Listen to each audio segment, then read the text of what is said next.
Hey guys, thanks for tuning in to IPA. I have another great artist on today. This is singer, songwriter, music producer, musician, a jack of all trades, even used to be a school teacher. We'll let him get into that. But I have on today Daniel Keiser of the Daniel Keiser Band, and they have a brand new album out right now called Miles. Go check it out on Spotify and other music platforms. If you like a good indie, folk, bluegrass, rock music, these are the guys to check out. So thank you for tuning in to a great conversation and welcome to IPA Sessions.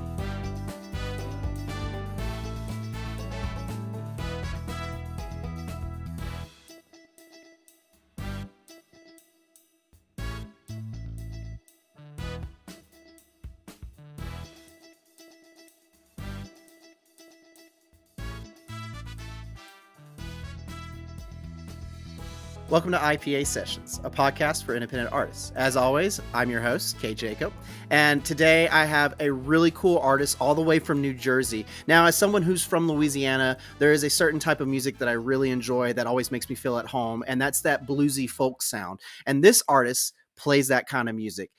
They are a singer, a songwriter, in general, a musician with a full band. This is Daniel Keiser from the Daniel Keiser Band.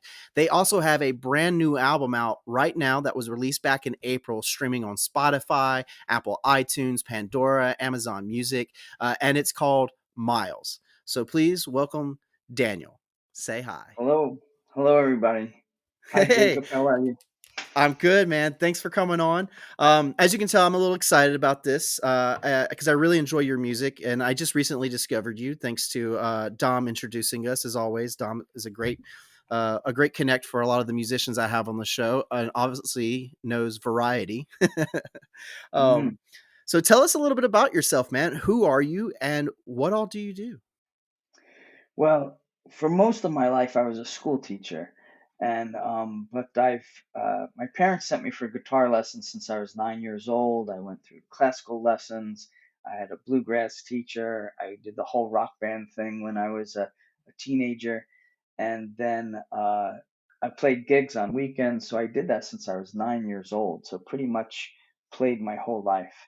And so just recently, I said, you know what? I want to create this band. I've been in other bands before, but I want to create a very unique band, like you said, that is folk with a bluesy flavor to it, but also sometimes has a rock edge to it with our guitarists that we have. Um, so I wanted this real unique combination but I wanted really unique percussion too. A lot of times we don't use a drum set, we'll use a box drummer. His name is Bob Nemchek, and he's an amazing percussionist. He's been playing his whole life as well, and he's been in a Grateful Dead cover band for a long time. And yeah, just a really talented guy. We had another drummer, but when I heard Bob play, I said, I got to have that guy in my band. And over a period of time, I kind of convinced him to jump on board with us. Bob and I also do gigs, just the two of us. We'll play at wineries and stuff like that, just the two of us sometimes. So I put this band together with this guy that was actually my sixth grade teacher. And Nice. many, many years later in life, we bumped into each other, and he said to me, he goes, "Danny Kaiser?" He goes, he called me Danny back then, and I looked at him, and your wheels are turning, and I said, "Mr. Pasqua?" He goes, "Yeah." I said, "How did you recognize me?" He goes, "You have the same face." I said, "I look nothing like I look like in sixth grade." That's So complimented. we rekindled this fantastic friendship, and he is really the best piano player I've ever met in my life. And I told him about what I was doing, and I said, "Hey, are you interested in doing anything together?" And he said, "Absolutely." So we got together and jammed a few times, and there was a chemistry there. And he's where the blues flavor comes from. It's Okay, he nice. plays a blues Motown kind of Ray Charles sometimes, but he has a really cool style, and that's where, like on our album, there's a song called "Man, She's Got the Blues," and his piano is really highlighted in that song. You can hear what I'm It's a talking great about. song. Yeah. Yeah, and it's a really cool video. We had this guy Kirk Jarvis from 11th Hour Productions makes our videos, and that video just came out wonderful. And what's cool is he starts out the song with intro, which is the song Miles, which is the title of the album, and then he goes into Man, She's Got the Blues, and he ends with a song called Give It to Me Straight as the credits are coming on the screen. So you get a taste of three different songs all in that one video. And the Nice. video tells a story about a woman who is a drummer in a blues band and that every guy wants but nobody can have, you know? So That's it's a pretty pretty cool. cool story. And And like I didn't realize you had a music video too. Is that streaming on YouTube or anywhere that we can see it? yeah, we have several of them, probably like 8 or 10 videos now. Nice. Okay, I will definitely So be checking it out. Where on YouTube can we find you? yeah, if you just put in my name, Daniel Keiser, Keiser, yeah, it'll pop up. And you Okay, could put excellent. in Miles or Man, She's Got the Blues or Wayfaring Stranger. Um, and so any of the songs that are on there. The last band member that we have uh, is Susan Salmon. Her and I had this mutual friend named Charlie Roberts who suddenly passed away. And but before that, Charlie used to tell me, he says, you know, you have to play with Susan. And I'm like, well, who is she? He goes, she's a violin player, mandolin player, electric guitar. Her first instrument was piano. I said, cool. And meanwhile, Charlie was telling Susan, you know, you got to play with Danny. You got to meet this guy and you got to play with him. And we were both like, who are you talking about? You know, like a lot of people say that, but you don't take it seriously. So we have house concerts sometimes. I have a big room on the back of my house that's 22 by 36, and we pack it with people every time. And so I invited this woman Nice. named Susan to come and play. So that's where we met. And then I said, you want to do some gigs together because she's an amazing violin player. She's actually sits in a second chair in an orchestra in New Jersey, um, and that's not even her first instrument, which is really strange. So we started doing some gigs together because I play classical guitar, and we would do art gallery stuff and wineries and all kinds of stuff like that. And so she then eventually joined up with us, and she plays violin, mandolin, like we do a lot of like Led Zeppelin covers where there's John Paul Jones is playing the mandolin, and she nails those parts. We do "Thank You" and "Going to California." We perform all those songs, That's and awesome. she's such an amazing mandolin player. Like when I tell you that the solo part that John Paul Jones does on Going to California, she nails every single note perfectly. Same It thing was a with Thank one-take You. wonder. Yeah. And mentioning that, when we go into the studio, so she plays the Stratocaster too, and Oh, wow, she okay. plays in a Heart cover band, and she plays in another band with that's all women. The bad thing about really great musicians is they're pulled in a lot of different directions. Everybody wants them, you know. Right. So when we were recording Man, She's Got the Blues, we went into the studio, and it's a 0 by 1 sound studios in Cherry Hill, New Jersey. And she had to do her lead part at the end of the song. The end of the song trails off with just the electric guitar just jamming. And this guy Jason, who runs the studio, says, "Dan, we only got 15 minutes left. I don't think we're gonna make it. You're gonna have to come back." And you're all set up. I got a drummer, piano player. She's there with her instruments and everything. So just the idea, we'd have to come back to edit, but the idea of bringing them all back in again, because we didn't nail the last part. So I said, could we just give it one try? Maybe she could get it. So we go into the sound room where she's going to record, and I'm trying to give her an idea of what I want. So I'm kind of singing the notes to her of what I think the lead should sound like. Yeah. And she's going, uh-huh, uh-huh, uh-huh. And I walk out and I said to Tony, I said, she doesn't got it. We're going to have to come back. Well, one take, she nailed it better than I had even imagined. Um, Nice. and as she was playing it at the end, Bob and Tony and I, we looked at each other and we were like, holy, are you allowed to curse on this Hey, podcast? yeah, don't censor yourself on my part. It's all good. Yeah, we looked at each other. We said, "Holy shit!" That was fantastic. And so she has been with us ever since, and she's on the entire album. She's on the Christmas album as well, and she will be on this new upcoming album. She's really the best musician, all-around musician I've ever met in my lifetime. So she does everything so fluently. I can't say enough about her. And yeah, so that's where we are, and we're getting some pretty cool gigs. We're playing Yeah, at the Lizzie Rose Music Room, which is in Tuckerton, New Jersey, which is a lot of big name stars either go through there or have become big name stars for having played there. You know, that's what's up.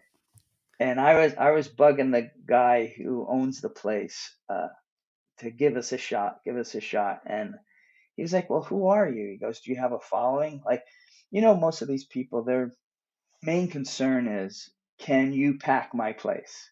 Can you sell out? They're really, and I get it. It's their business, right? They want to fill every seat. So I'm like, we will sell out. So he's just going by my word. I says, listen to our stuff. We have a bit of a following. So he says, I'll tell you what, I'm going to put you on as an opening band for this other blues band. And I said, cool, we'll get our foot in the door. And so we Great played opportunity. yeah, and it was like a split night. We played an hour and they played about an hour, 15, 20 minutes. And it turned out that only four of the people in the place came because of that band, because that band was from Boston. The rest of the place was there for us. Hey, look at that. You So did pack it out. that's right. It was cool. So he contacted me about a month or so after the show and said it was great and he wants us to come back. We'll be back there on March 29th. Yeah, I don't know if people know who Dan Tominski is. He is the guitar and mandolin player for Alison Krauss and the Union Station. Oh, So wow. he's Okay, I know got, them. yeah, he has 14 Grammys actually. So there was a contest to who would be his opening band. He was playing at Stockton University. So I said to our band, I says, let's send something in, see what happens. And they're like, we'll never get that. There's probably thousands of bands sending their stuff in, right? So we had a video made that was a compilation of like less than a minute of 8 different songs, and it just went one into another, and it was semi live performance, like it was pre-recorded in a studio, and then we were like playing along and lip syncing to it, and the video came out great. Nice. So we sent it in, and I got an email that we are in the top three. A few weeks Awesome. later, I guess email. I said that's a victory in itself, right? So what happened was is after we got that email, it said in there that Dan Tominski himself was going to choose who the opening band was going to be.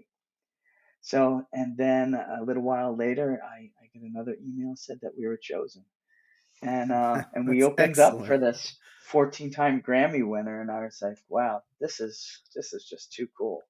That's so cool. And When did that show happen? When did you guys perform for that? that was June 21st a year ago, not this past summer, the summer before. 2023? So Okay.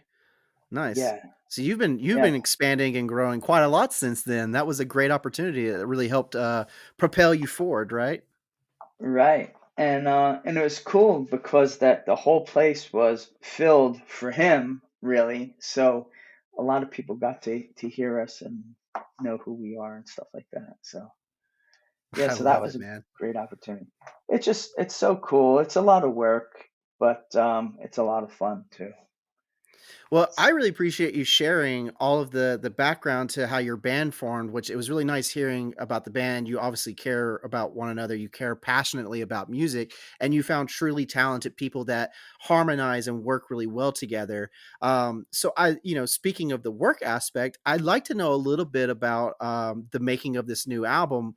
Miles, what kind of efforts went into it? I know you write and sing and perform yourself, so can you kind of take me through the Mhm. structure of like where the idea came to get this full length up and running, the time that you had to put in, and maybe a little technical of how you got it done?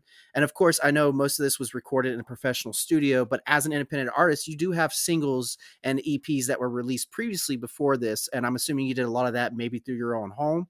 So if you could just share some of the technical aspects of recording and maybe programs that people can look out for, and of course, for the music nerds out there, describe the instruments you use. Have fun with this, and just give us a little look behind the Great Wizard of Oz to making Miles.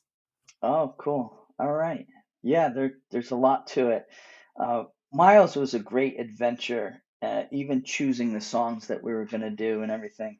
So I did a video of just myself to promote. I like playing in wineries. I played bars for so many years, and it gets annoying after a while.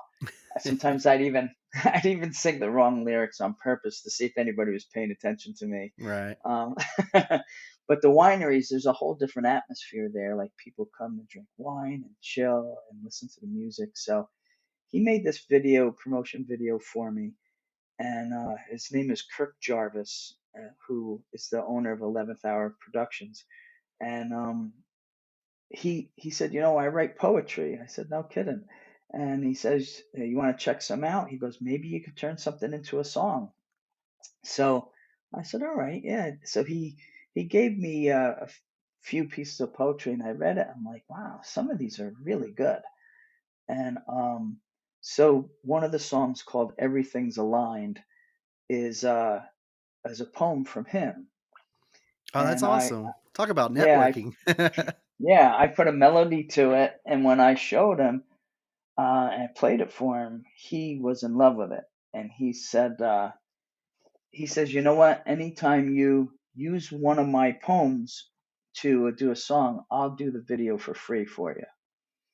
And I was like, no way. Like, that's an awesome deal Deal. because video is expensive.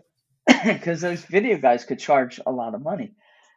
So he gives me this song called Man, She's Got the Blues. And he says, just it's a bluesy song, see what you come up with. And I was trying to imagine this beautiful woman like a Marilyn Monroe, Jane Mansfield or something walking across the room, and every guy's looking at her and they're like, wow, she's something. And That just I just class. started to do this kind of swagger on the guitar. I was thinking a little bit of like a Keith Richards has that swagger the way he plays, and so I came up a melody to it right away, and I invited Tony over, and Kirk came over and set up a camera.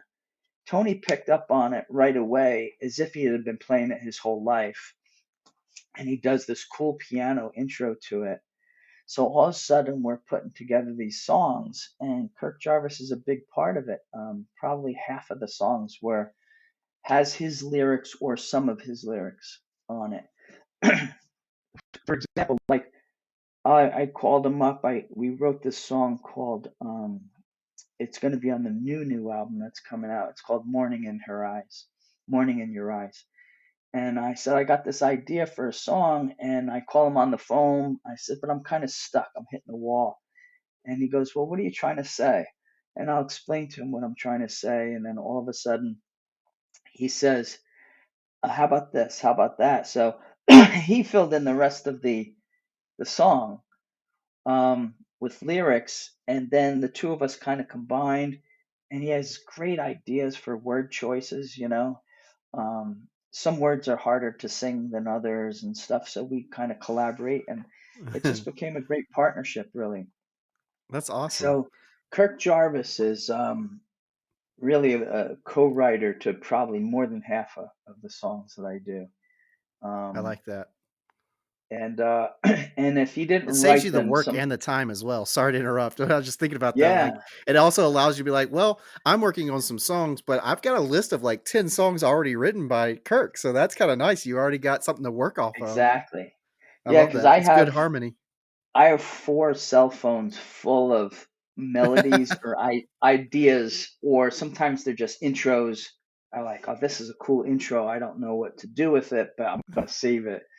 So I have these cell phones here on my desk that are full of these songs, and then all of a sudden he'll come up with something.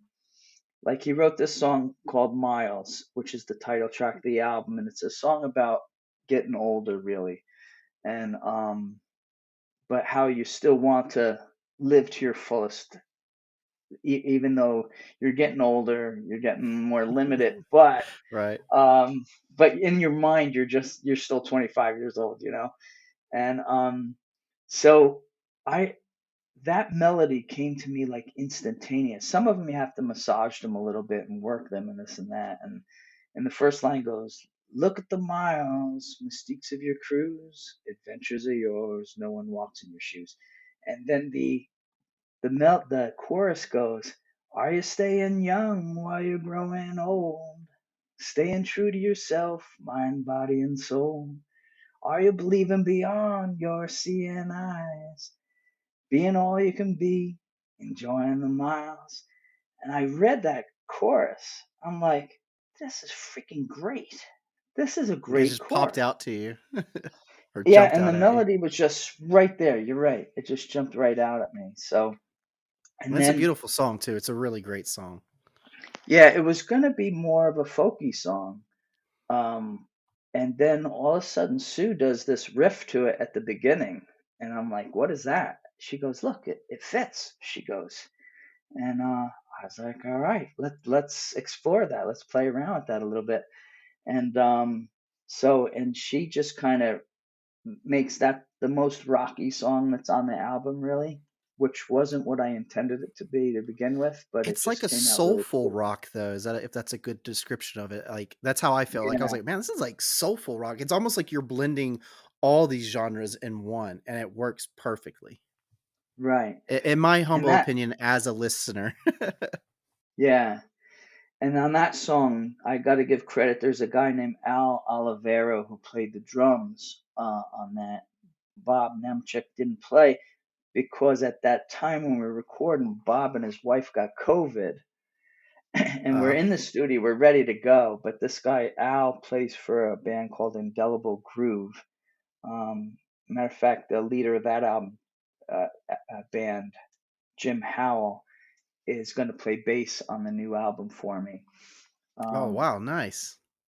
Just yeah, and networking they're right there at its best. I love yeah, that. yeah, and we also have, so there's two songs, Wayfaring Stranger and Miles, where there is there's you hear a woman's voice on there. Yeah, I was gonna And ask you who your backup singer was, because that's what it sounded like. yeah, her name is Lisa Bouchel, who was signed by Sony, which is really cool. She has like Yeah. million streams on Spotify, and A she's more million and one after this. I'm gonna go check her out.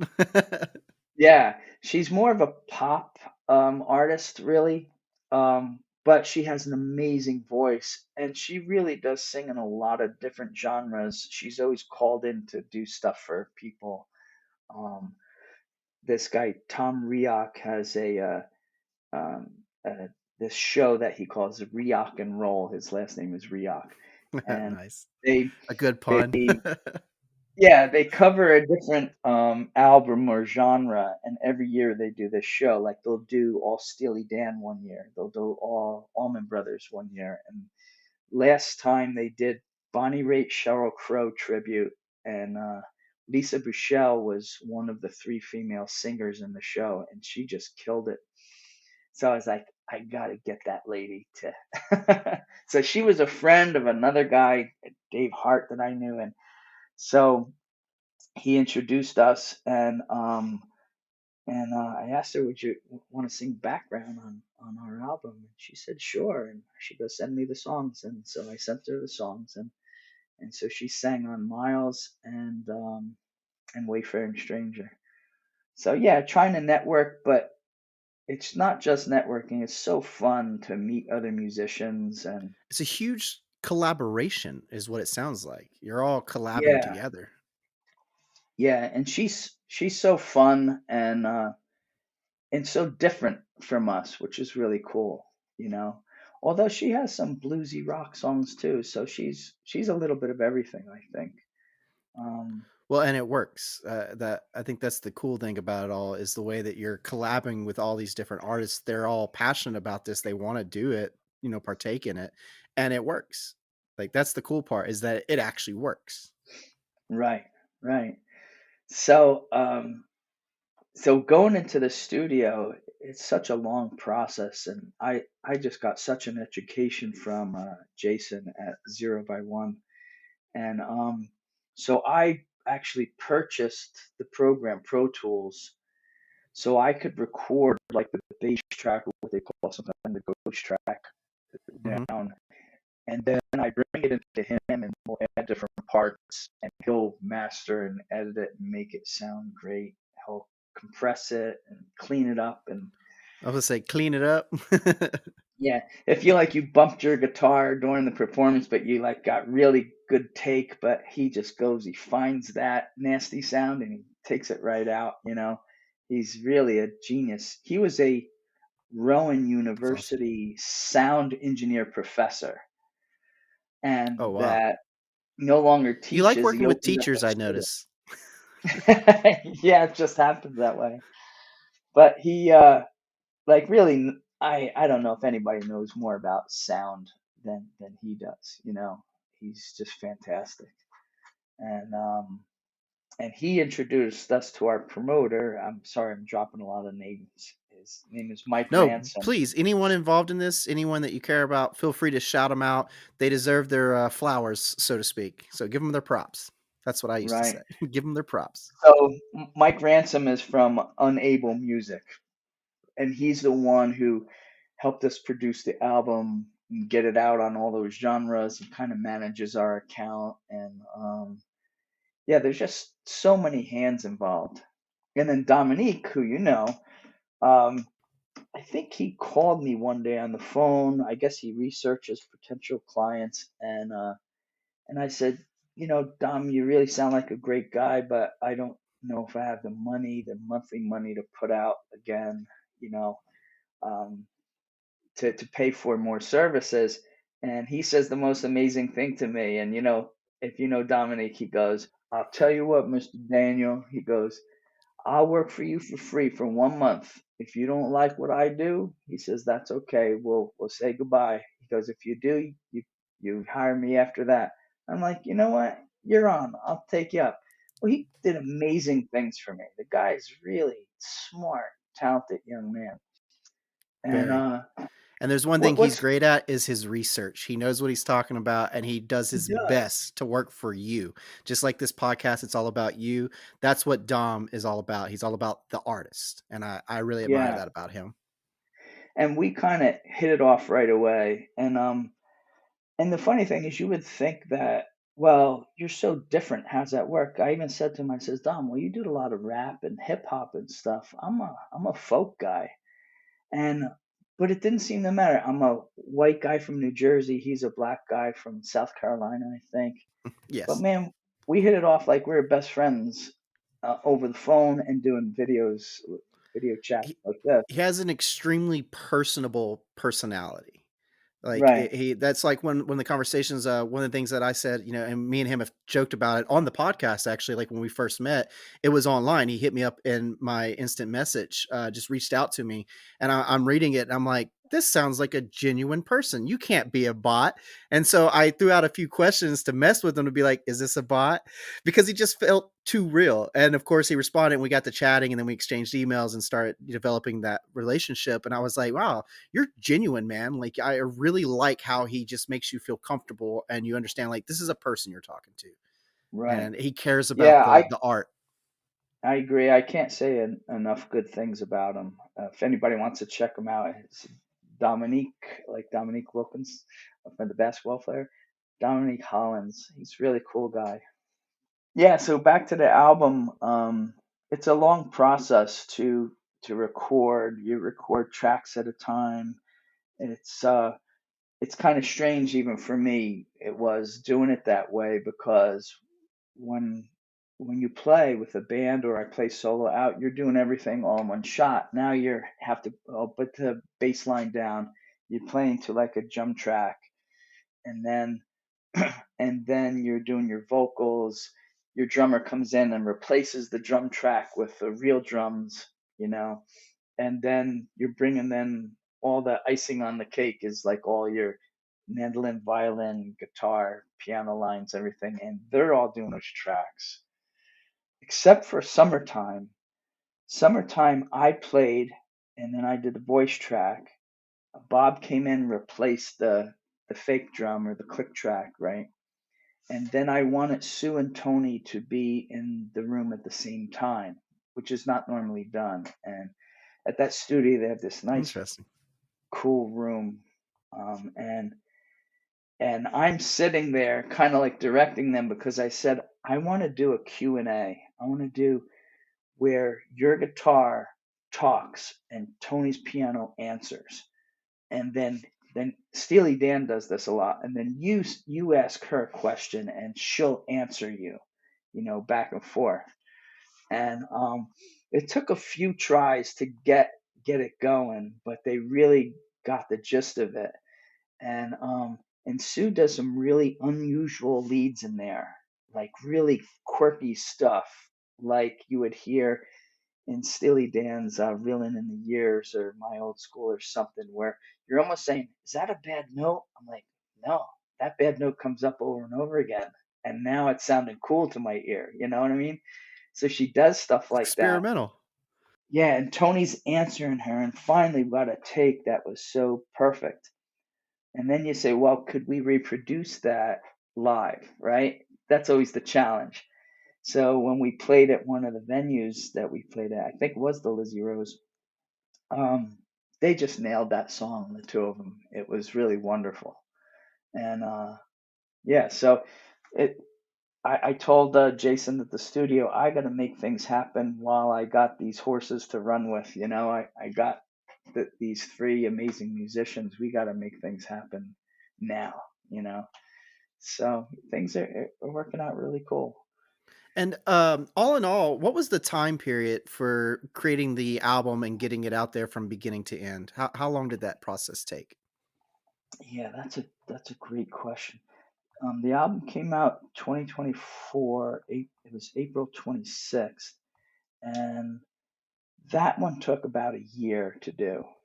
Okay. Um, if you count writing and all the recording and everything, and then producing, the printing the CDs, Oh, I and love it. Physical hard copies. That's what's up. yeah, choosing the photographs that are going to go in there. And although nobody really buys CDs that much anymore, it's a shame that we don't. But Yeah, it's all connected to our devices now. My own vehicle yeah, is a brand new 2023, and I got in there and I was like, "Where's my CD player?" And they're like, "Oh, it's all Bluetooth on your phone now." And I was like, "But I have like a briefcase of CDs. What do I do with them?"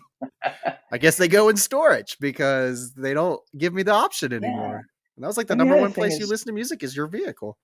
right, no one listens to a full album anymore, right? It's Yeah. the listen to the whole theme of the album. I wonder how, like, you know, like bands like Pink Floyd, the whole album has a theme to it. And we used to listen from beginning to end, you know, and I it I do the was same. I still do that. Like with every especially with artists that I really enjoy when they release a new album, I listen from beginning to end. And I usually do it 2 to 3 times just so I can get a really good vibe of it and feel for it. And also cuz right. I like the music, so I want to start learning some of the songs so I can sing along and, do bad karaoke in my car. Hmm. But I'm also one of those people like if I find a song randomly on Spotify that I like, I go find the band and I play their album. If they have a full album, I will play it from beginning to end. And that really lets me know, do I actually like this band or is it just that one song? And I feel like Right. attention spans are a little different now. Most people are like, oh, I just want a single. I just need a quick hit. And it's like, but sometimes there's beauty in these compilation albums, and it's hard to see people do compilations. Yeah, I agree. And Yeah, we kind of lost that a little bit, right? But and like you said, you have to listen to it more than once because I think the first time you're hearing it, you're not, well, I'm not sure if I really like that or not, you know? And then once it's like when Bob Marley came out, I'm gonna date myself now. Matter of fact, I saw Bob Marley in concert, but I didn't even Oh, know who you he lucky was. SOB. It That's was so Bob cool. Marley, it was Foreigner, and the Rolling Stones. So I went to that concert, and at the beginning of the first band went on. It was at JFK Stadium in Philadelphia. Uh, the uh, the first band I saw these bunch of Rasta black guys jumping around on the stage singing. We were talking. We really didn't pay much attention until Foreigner came on. But then years later, I was like, man, I saw Bob Marley in concert, even though I don't remember much of it at all. But it was the same thing after that. I became a huge fan. But the first time I listened to reggae, I had no experience with it. I'm like, I'm not sure if I like this or not. You know, this is weird. It's just a weird beat. It was so unfamiliar to me. But the second time and the third time I listened to it, I'm like, this is good shit. I really like this. And even now, I'm a huge Marley reggae fan. You know, so I think for most people, you got to go through your college phase to really enjoy Bob Marley and get into reggae. right. You got to hit that. You got to hit Absolutely. that open your mind phase, Yeah, and then you start to absolutely. understand like, oh, this is really beautiful, and like his works, the music, the type of person he was, it's amazing. And gone too soon. Could have done so much more, but Yeah. sorry to be a downer on that. No, it's cool. I agree with uh, you. I really do appreciate you taking us through the whole technical aspect of everything.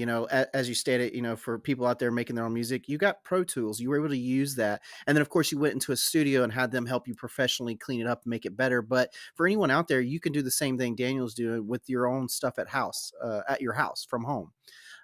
You just got to find programs that work for you, things that you enjoy. And, many other musicians have come on and said similar things. But something I want to ask you, Daniel, is related to finances. As an independent artist, you're investing in yourself. You're putting a lot of money up front. You're paying for this for yourself out of pocket. You are not a celebrity being paid. This is you creating something that you love with many other talented artists that you work with. Financially speaking, do you feel that what you have put in is starting to pay out for you, or was like a great investment on your part, or do you feel like it might be something that comes later on down the road, but for now, are you happy with everything financially? And if it is becoming successful, do you have any success financially that you've gained from this? Great question. It's a great question. Um, I wouldn't say that I haven't added it all up, but I'm not in the black yet That's good. by a lot. But what I do is the way I finance it is that all the gigs that I play, um, different festivals. I played 3 or 4 different festivals this summer, and we're playing another one, a big one in March called Lines on the Pines. And so I take every cent that I make from that and I put it right back into the music. Oh, Um, nice. So the touring, the merch, that really helps you get the income you need to spend and invest in yeah, yourself. That's yeah, clever. I because like that. I'm not getting it from album sales, and you know what Spotify is like. I got Getting a a fraction of a penny. Yep, I got $350 was my first check from 342 or whatever it was from streaming. And that was across all streaming platforms and that Wow. company Unable Music. They take care of that. And when it makes over $100, they'll send it. And it was cool. Like the December before, all streaming money, I made $18. And I'm like, really? Like $18? That's the Like struggle, yep. this is a hell of a lot of work for $18. Um, so you're not going to make money unless you're a Taylor Swift or somebody. You're not going to make money off of streaming. I mean, it's something's got to change with that in the future. I think Yeah. because that's why concert tickets are so expensive.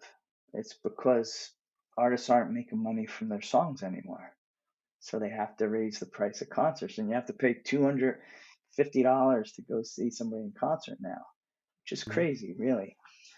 And when you Um, go to a concert, you're not just paying for that artist to perform, you're paying for the roadies, you're paying for the stage crew, you're paying for the right. venue. That's a lot of work that goes into it, which is great because it supplies jobs for people. But as a Yeah, consumer, it can be discouraging to want to go because you're like, I'll just listen on the radio, and it's like you don't want that. You need to go experience that live event. That's what makes it beautiful. right. That's what makes it really special because you have that memory. So they're not selling their songs.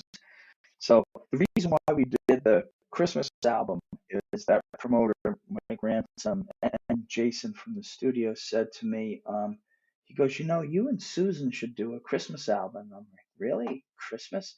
And they said, yeah, the way you guys play, and they said Christmas music sells.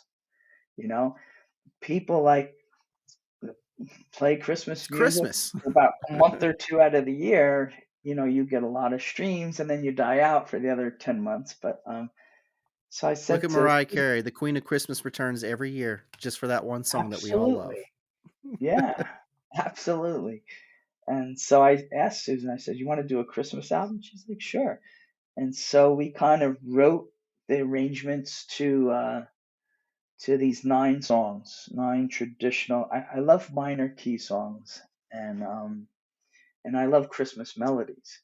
You know, I play you. I don't know if you want me to play one for you, like an intro or something. If that would, I I could mean, grab a if you're gonna give me a live guitar. Or performance, I'm not gonna say no, but that's pretty awesome. all right, let me see if I could grab one of these guitars, and I'll just take this one. I hope it's in tune.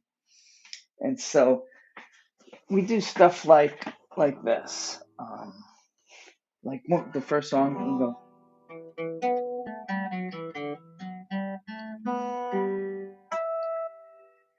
and then it builds from there. It eventually goes into a violin line, and then it goes into an electric guitar line, and it actually every song builds. It starts off really strong,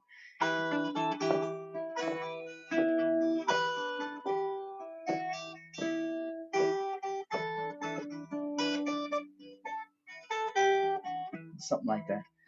I like that. And it's So traditional, so I like that you add that folky bluesness to it as well. Give it a little yeah, different, a little different take on the traditional. exactly. So we do songs like that, and they have lots of different instruments, and so it was a lot of fun doing it. So we put that album out, and then a time later, I came up with this melody for a new um, Christmas single. This was after the album, and I just start writing these words to it. I'm kind of in the Christmas feel and thinking about we should be caring about people who are less fortunate than us and stuff like that. So I write this song, and I sent a rough copy just on my cell phone, recorded it, sent it to Susan. I said, "What do you think?" And she says, "Dan, this is a hit. We have to record this." So, like one of the lines in the song goes, "In the deepest dark of night, in the coldest winter freeze, may we open up our hearts again for the least of these." So that's kind of the theme of the song.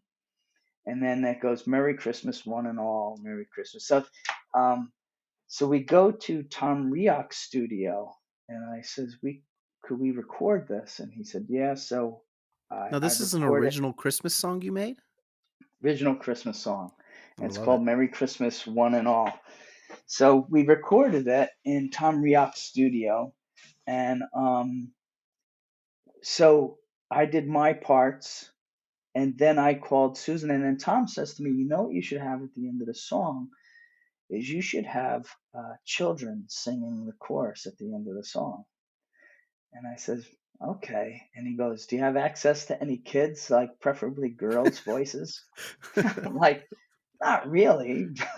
So I do have a friend who is a second grade school teacher.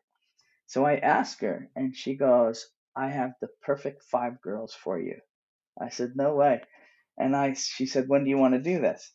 And I says, "Tell them I'll treat them all to lunch or ice cream or whatever." And so I'm trusting her that these 5 girls can sing, right? And they're from like second grade to fourth or fifth grade. So Elementary. Okay.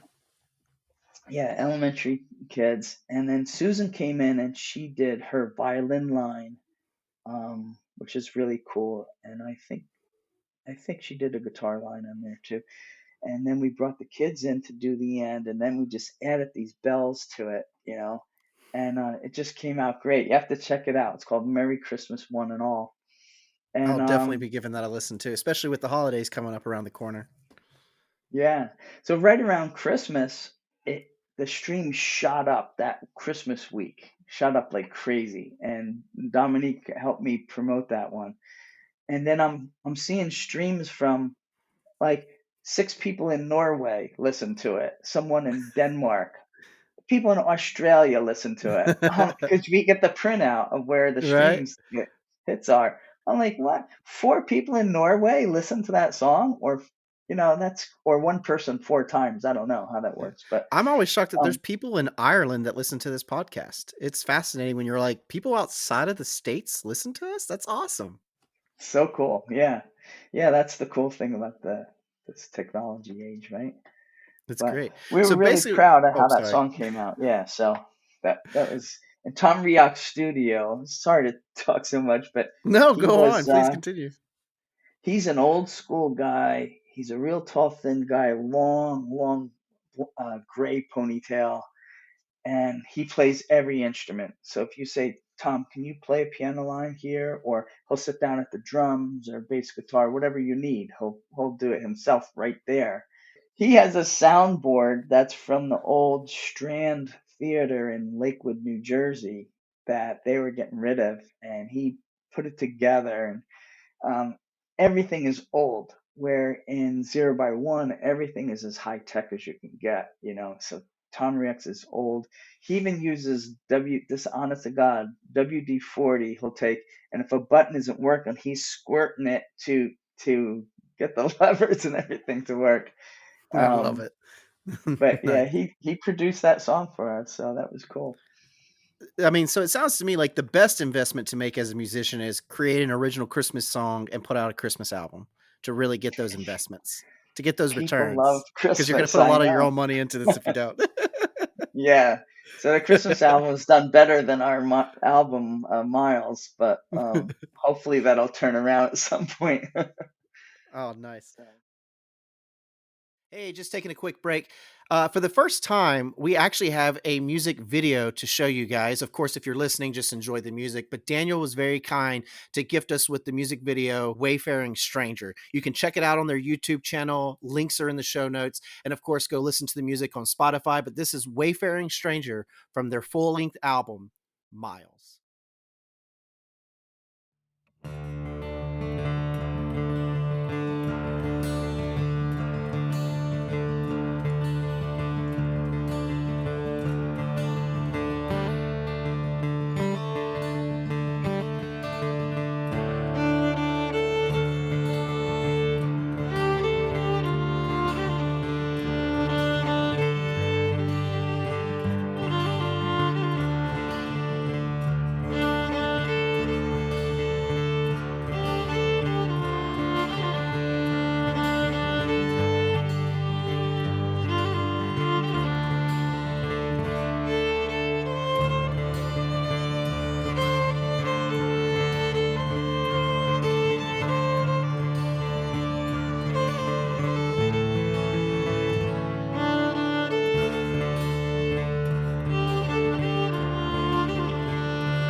I'm a poor wayfaring stranger traveling through this world alone. There is no sickness, no toil or danger in that bright land to which I go. I'm going there to see my father and all my loved ones who've gone before. I'm going there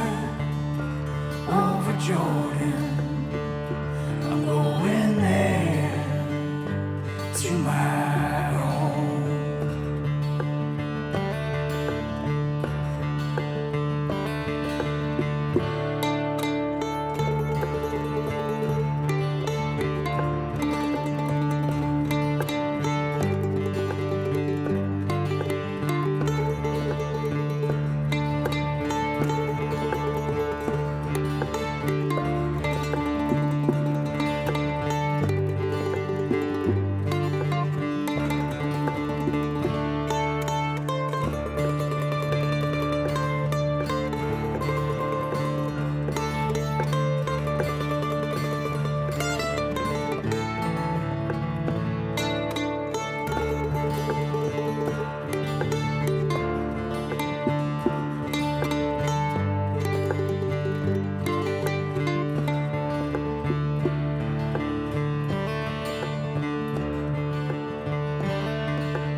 Dark clouds will gather round me.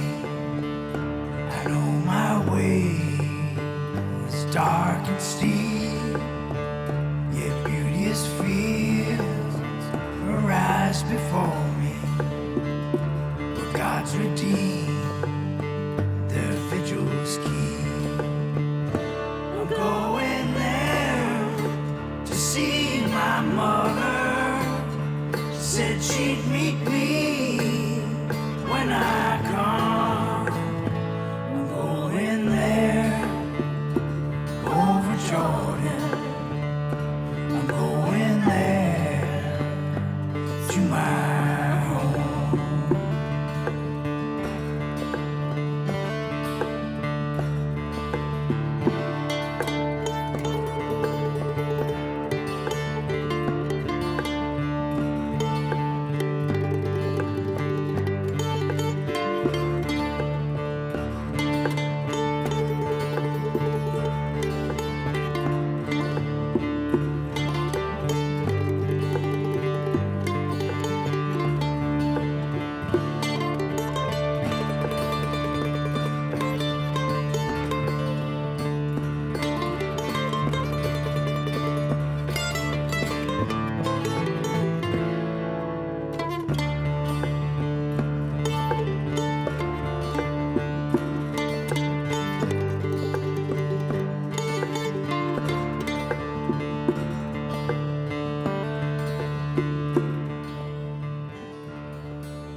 And we're back.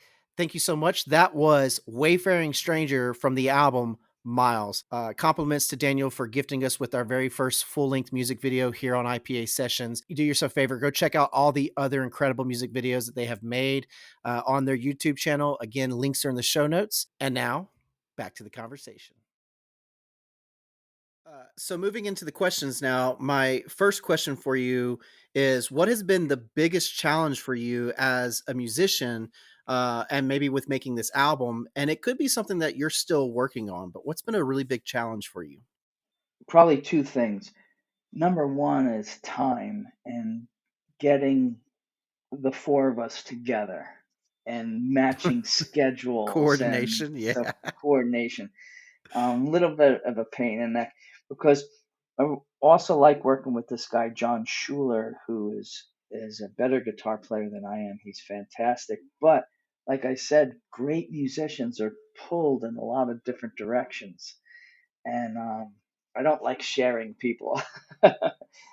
So that's one, and the other thing I think is the whole technology, the promoting, the the whole machinery of getting everything going in this day and Right. age is kind of, it's no longer like you're just found, and you know it's really Right. Don't this get me fast. started with social media. It's the worst for me. I have such a hard time doing that myself.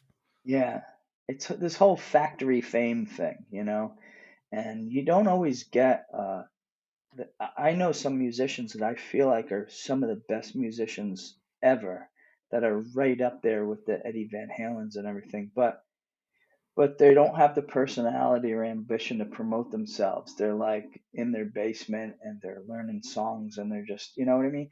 So I feel Yeah. like the best musicians sometimes, not all the time, but don't get discovered or don't get out there. It's the ones who know how to work this big monster of a machinery, you know?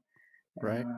that's a little bit of a drag for me Yeah, I can because, see how coordination, getting people together, and of course, fighting against the machine is a huge right, challenge. And it's something that you still work on regularly. I mean, it's all time is always something you're going to be working on as an artist, regardless of being a musician, a filmmaker, an actor, whatever it is that you do, time is always going to be something that you have to face and deal with. You can't change it. right, You've been doing this for a while now.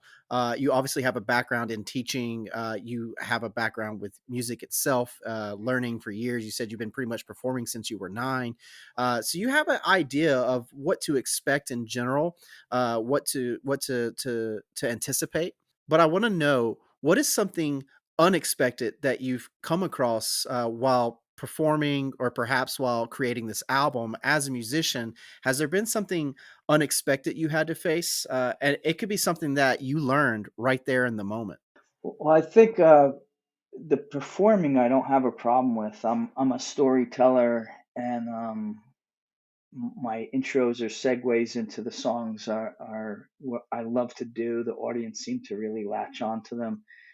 It's the whole recording aspect is a challenge, and the amount of time it takes. I never knew that it took so long and was so detailed to record an album. If you're going to do it right, I guess. And like I didn't know that Spotify and these other platforms, they have whatever you call it, a paradigm that they go by to, that your music has to match that in order to sound right on their platform, you know. And Pandora's is a little bit different, and that's why I go to the studio to have, they know what all the levels should be and all the little different little things. That's the part I could never do by myself.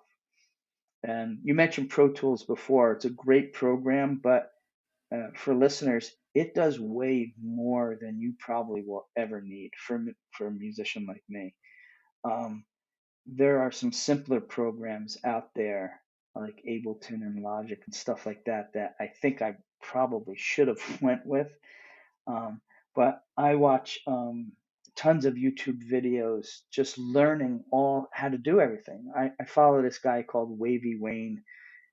He's this black dude. It's just like he's brilliant with all this stuff, and he makes these videos on how to do stuff. And I'm listening.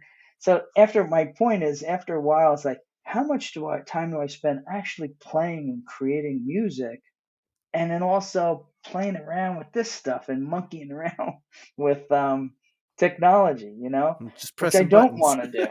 Yeah, which I don't want to do, but it has to be done, you know. Yeah. So I agree. I think the best way to learn is to press the buttons, see what does what. I can see how recording can be unexpected too, because it could be more than just the technical that catches you off guard. Sometimes when you're recording, other things can come up that you're like, well, I gotta address this now. How do I do this? It's like, well, figure it out. That's yep. part of the Like, catch right there. You got to I have figure it a out. daughter who went to Stevens Institute, and she's a computer programmer. So I call her on the phone, and I say, "Hey Danielle, I'm having this problem, this and that," and she says to me, "Dad, just click on everything." I'm like, I spent $50,000 for your education, and I get Dad click on everything. Come on, So you got to give me it's more than that it's that. that IT answer of like, have you tried turning it on and off again? Exactly. It's like, well, yeah, I know that. I love Dad, it. just click on Uh, everything and see what it does, right? You know, that's a good. I it's mean, funny. she's not wrong. No, she's not wrong. If I didn't have like Kirk Jarvis doing the video, we did a video where we him and a guy Dave Hart, who's another musician and author, we went down to Washington D.C. to do a video. Um, it's called "Give It to Me Straight," and it was after January 6th craziness happened, you know, and it's very political song. Tony, our piano player, gets nervous. He doesn't even want to do it in concert, and it doesn't mention a side, Republican, Democrat. You can interpret it how you want it, but "Give It to Me Straight" is about um, being tired of being lied to by our politicians and our government, and which I think both it, sides can relate. yeah, and it's really the best lyrics that I've ever written. And when I played the song for Kirk, he goes, "How about this? Let's go down to Washington." I'm like, "Really?" He goes, "Yeah." So we rented a hotel room. We went down to Washington, and that whole 3 day period, we went to the Capitol and the White House and everything. And he put together this video that will knock your socks off. And Nice. Sue does this ripping lead guitar at the end of the song that just, I feel like it just brings the emotion of the song up to that next level, which again, it starts out as a folk song, but it builds. And yeah, I'm really proud of that one. I don't know if Sounds like that she really matches, likes but to rock out a lot. she's a rock and roller. She really I is. love it. And her husband is a great guitar player too, and That's amazing. yeah, they play in the hardcover band called Kick It Out, and they're pretty talented. Yeah, That's so cool. So there are things they're a fact of life. It is what it is. It's not an opinion. There's nothing that you can do to change it. You just have to accept it and embrace it and figure out how to work through it. And it's a reality. It's a hard reality that it is what it is. I want to know, what is a hard reality that you've had to deal with and accept, something that may have been discouraging for you and you figured out how to push through, or maybe you even resolved it, but it's a fact of life. You can't change it. So how do you embrace it? What's been a hard reality for you? the money that you have to put into, if you don't have someone sponsoring you, the money you have to put into making something like this happen is overwhelming a little bit. Um, the number of hands involved in getting you to the next level, and all of those cost money, not just musicians, but people like Dominique and 0 by 1 Sound Studios and Unable Music and all these, they all require money to do this. And so that it's hard to just get noticed, recognized, and the competition is great. There's a lot of great musicians out there. Um, Yeah. and that's why I get annoyed sometimes when you see sometimes somebody's propelled, and being a musician for my whole life, you can see who has talent and who doesn't. Like the hardest room to play to is a room full of musicians, right? You know, because Right. everybody's judging each other, Yeah. Um, but it's true that there's some people, they just make it through that big machine that we were talking about. They really don't have the talent to go with it, but somehow they made it through, and they're popular, and they're getting stuff out there, and people are listening to them. Um, so it's a little bit unfair, but life is unfair, right? It Yeah. happens. I love that you brought that up, because that is a genuine hard reality, is being an artist and facing the industry that's established. You're unestablished going against the establishment. And you're Right. trying to get to be a part of that so that your music can get out to others, so that you can grow and expand your fan base and do what you love and keep putting out content. Because if you're having to pay for it all the time, you're going to go broke. You have to work all these other jobs. You have to find ways to deal with this and cover it. And they're not paying you for it. Eventually you make it into establishment, you start getting paid for it, it becomes a career. But I think Yeah. if you're passionate and you're driven about with what you're trying to do, that's the best way to get started in this industry, is to, like, you got to put the work in, you got to put your time in there, and you got to show them, like, I am who I am. Stay true to that. Be the independent artist trying to cater to those industry folks and to those industry fans, and you might reach a few people and start growing. There's a ton of great musicians out there. Someone recently that I interviewed had brought up Jelly Roll as an artist that was like that for a long time, was underground. He's Mhm. been working for almost 20 years. And then recently, I believe he was at the Grammys. And this is someone like yourself who has been trying to put themselves out there for such a long Yeah. time, but they stayed true to who they were, and they grew organically. It was slow, but they were able to, face that reality of, like, I'm going to be me in this industry and against this Mhm. established, entertainment. So I think Right. that's a great reality for people to understand and know and accept, because you have to accept that. You're not going to wake up and be a rock star. It doesn't work that way Right. unless you And come from like the money. mhm, absolutely, like the woman I mentioned to you was the background singer on our album, Lisa Bouchel.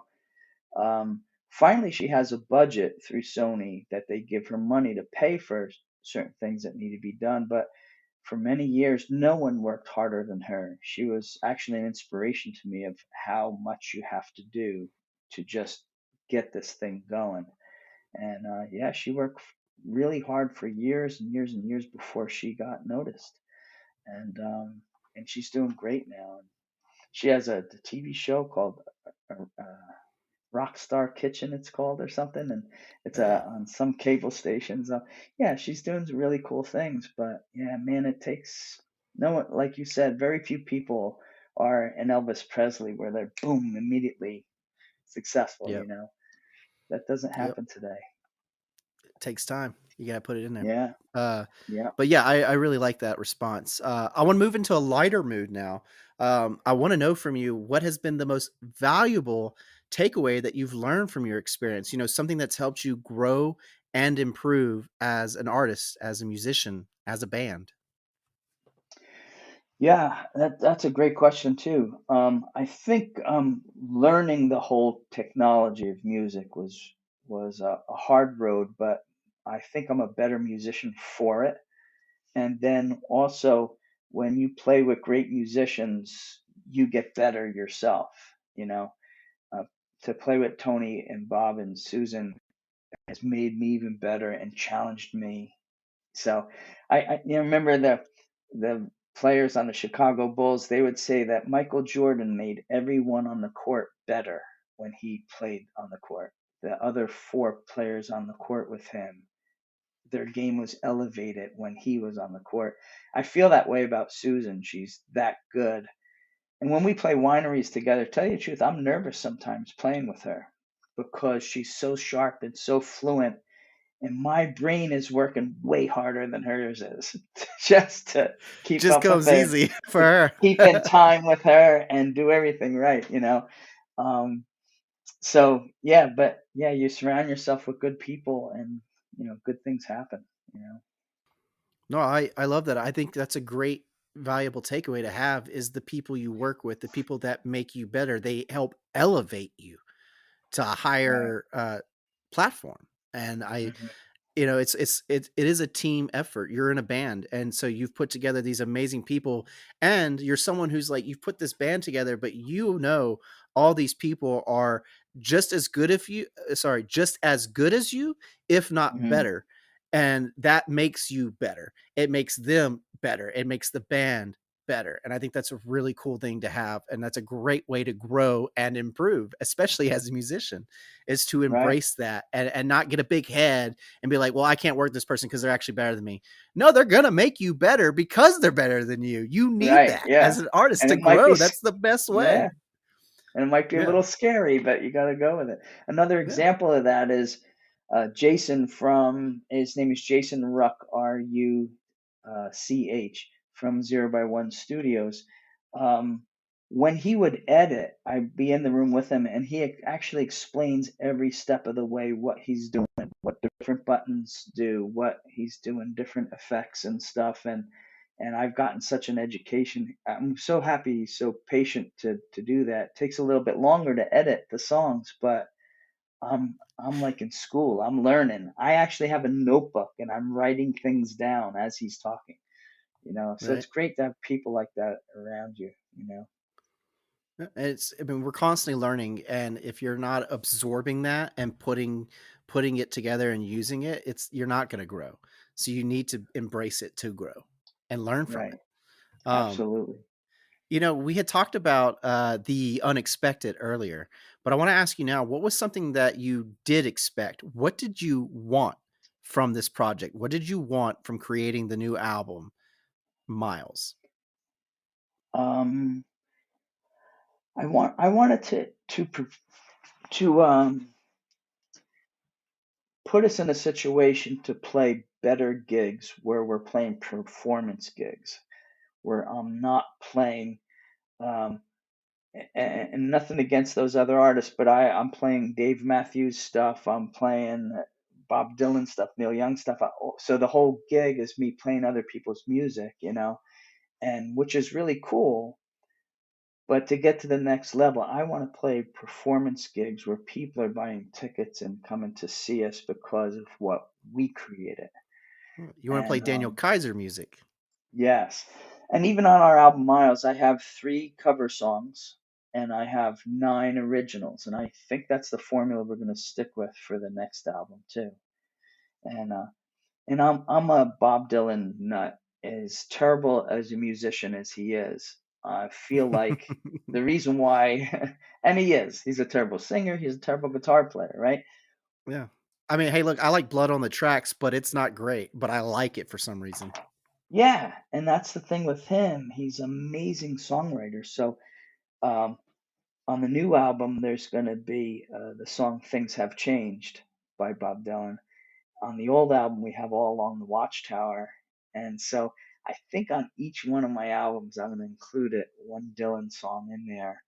And yeah, Nice. you have to pay the fees to the easy listening group and that stuff, and it's an extra expense. But I think even in concert, people like to hear a cover every now and then.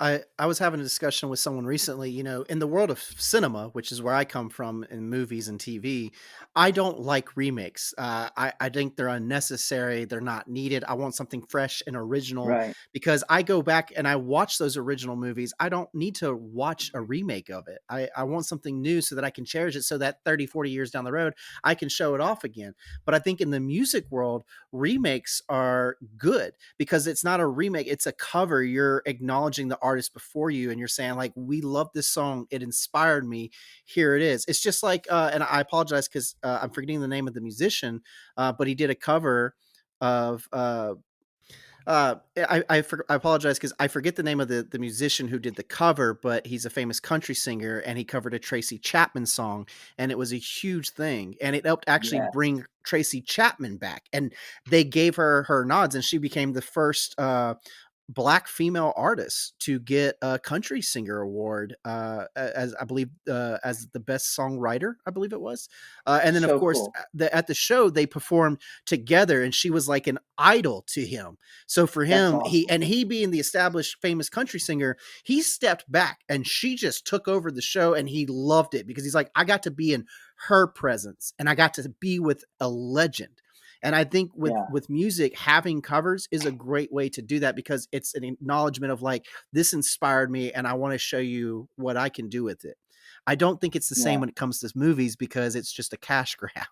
But I feel like with Right. music, it's very appropriate to do that. And I think a lot of the musicians I like, they have certain covers that introduces me to things that I normally was like, oh, I didn't know this was like an original by someone else. And you go and discover other artists that way. Because just like most people weren't Right. aware that Tracy Chapman was the original artist, this country singer brought her over into this world of a new fan base, and people Yeah. love it and they love her. And then like And her that's a album from great the song. 90s is doing great now. It's like he brought fresh life to it. So Yeah. I think there's a great thing to be said about that. And I'm sorry to go on Yeah. and on about it, but No, I no, think I that's cool. agree with you. And that's a great song. And but not only that is I think when bands do covers, right? Um, it goes way back. I remember Rolling Stones doing Motown covers from the Yeah. Temptations, even. So Hmm.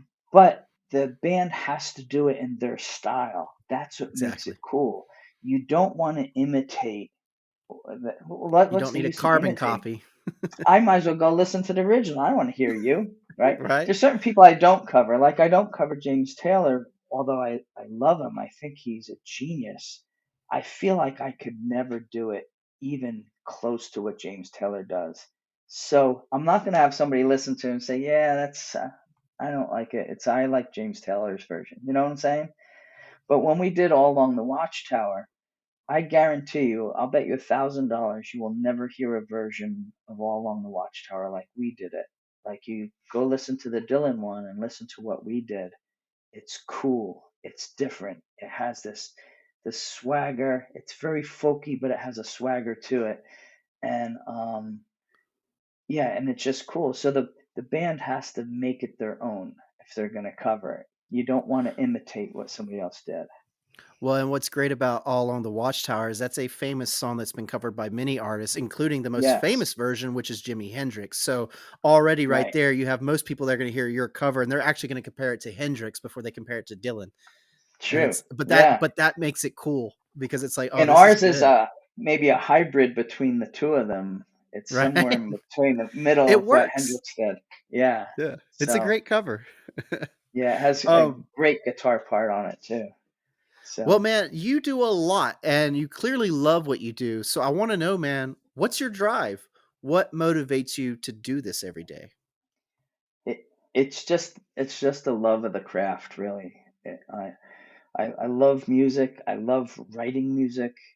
I love when you're in the zone and things are happening. I love the recording process. Although I hate the technology, sometimes the process of putting the puzzle of the song together is wonderful. And where you say, I think a piano part would be really good here for just about 4 or 5 seconds. And then we're going to go right into this. I love to put the pieces together. It's just the love of it. And in the end, if I don't make any money, I had a good time not making any money. I like that. It's pure. It's great. Yeah, You're in it. You're motivated because you just love doing it. It's that simple. You do it because you yeah. can do it. Because you can do it. I like that. And the Um, people like you and Dominique that I've met and other musicians, it's you meet a lot of really great people. yeah, the networking can be really cool when you meet the cool people. Right. um, I want to ask you now. Well, actually, as we wrap this up, I'd like a statement from you. Is there any advice or something that you would like to say to anyone out there that's looking to do what you do, to be a musician or part of a band? Do you have any advice for them? Yeah. I think two things. Number one is easier said than done, but don't give up. Things can be discouraging at times. But the second one is really know your craft. Really get good at what you do. Learn everything that you can. Become a really good musician. It takes hours and hours.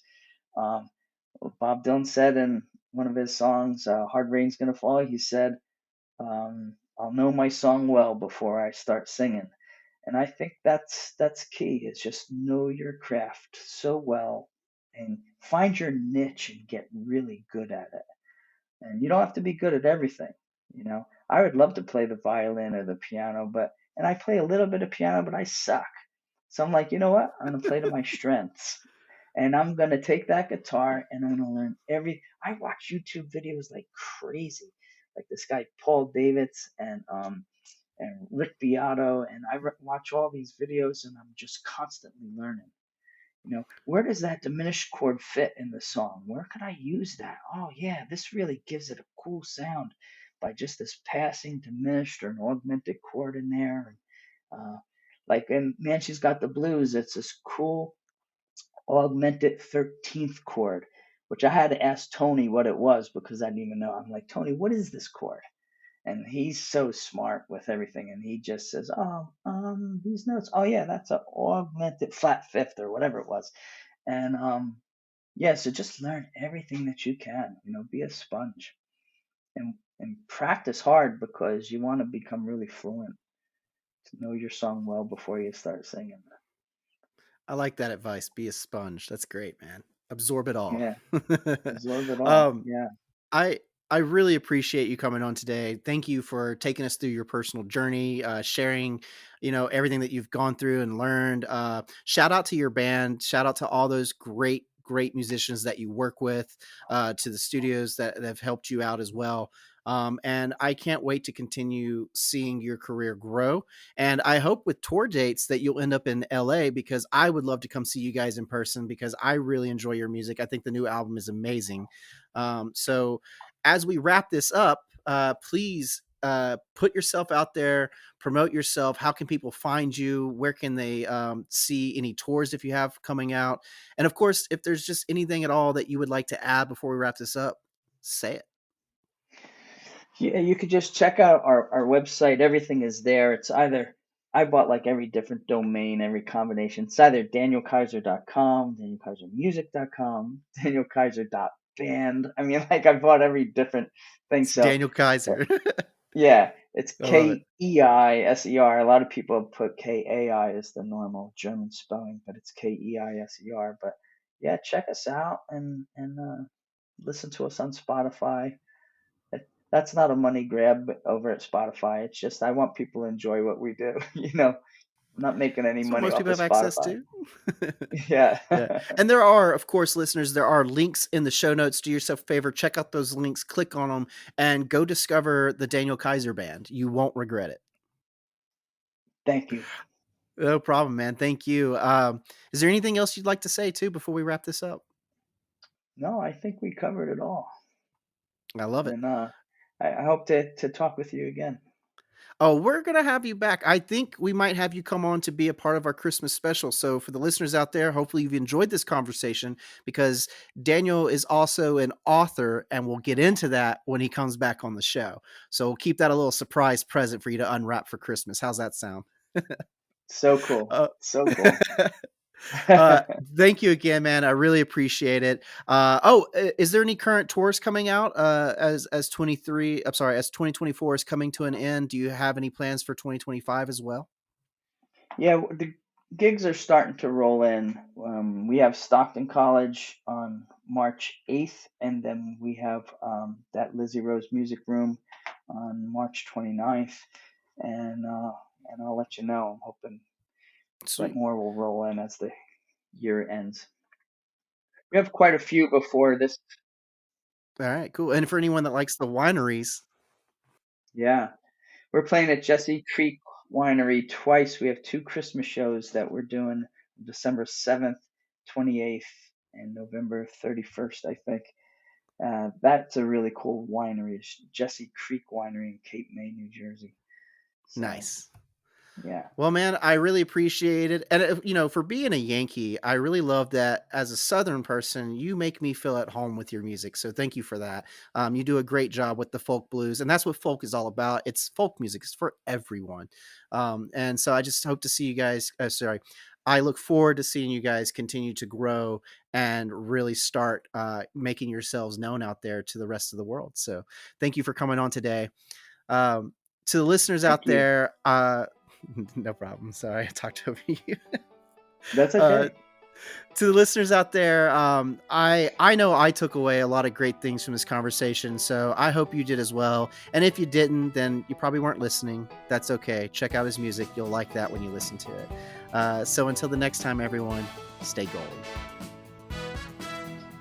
Thanks for tuning in. And if you like what you heard, please rate and review, like and subscribe. Every little bit helps. And as always, the theme music of the show is provided by the Ericka page. And our brand new graphic designs are all thanks to Quality Artworks. Links are in the show notes. Go support these amazing indie artists just like they support IPA Sessions. And of course, please follow us on social media. We have Facebook, Instagram, TikTok, and YouTube. That's at IPA Sessions Podcast. And if you or someone you know is an independent artist looking to promote their work or just share their story with us, please hit me up at ipasessionspodcast@gmail.com. Thanks again, everyone. And I hope you're able to find some inspirations for practical applications.